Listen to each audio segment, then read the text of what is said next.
Bonjour, je m'appelle Anne, je travaille au sein du service marketing en tant que responsable marketing médical. Je suis là pour vous parler de la maladie veineuse et pour vous donner quelques informations clés pour identifier cette pathologie. On sait qu'aujourd'hui, 17 millions de personnes en France sont atteintes de cette maladie, environ une femme sur deux et un homme sur quatre. On sait également que 61% des patients ne sont pas au courant qu'ils sont atteints de cette pathologie-là.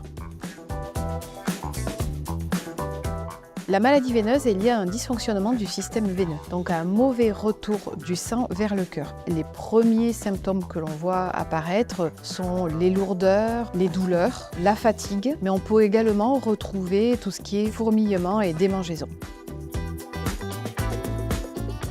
Ce qui est important de noter, c'est que cette maladie veineuse est une maladie qui est chronique et évolutive. Sans traitement, il peut y avoir des complications telles que l'apparition de varicosité, de varices, d'œdème, pouvant aller jusqu'à la complication ultime qui est l'apparition d'ulcères.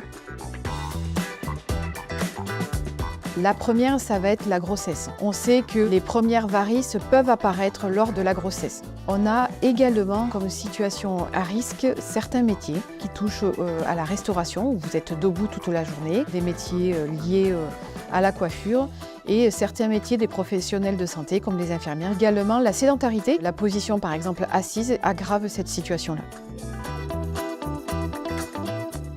Il y a un premier facteur aggravant qu'il faut bien avoir en tête, c'est l'âge. Donc plus on avance en âge et plus on est susceptible de développer cette pathologie. Le deuxième facteur aggravant, c'est le sexe. Les femmes sont plus touchées par cette pathologie que les hommes. On a l'hérédité.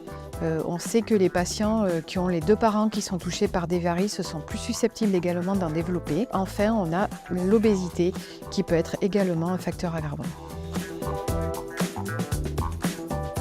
Le traitement de référence pour l'insuffisance veineuse est la compression médicale. Elle va se traduire sous différentes formes comme chaussettes, bas autofixants et collants. La compression médicale exerce une pression active tout au long de la jambe. Elle va favoriser le retour veineux vers le cœur.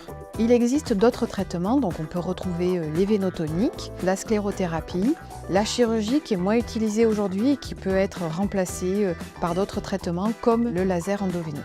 Et voilà, vous savez tout sur l'insuffisance veineuse et surtout comment la détecter.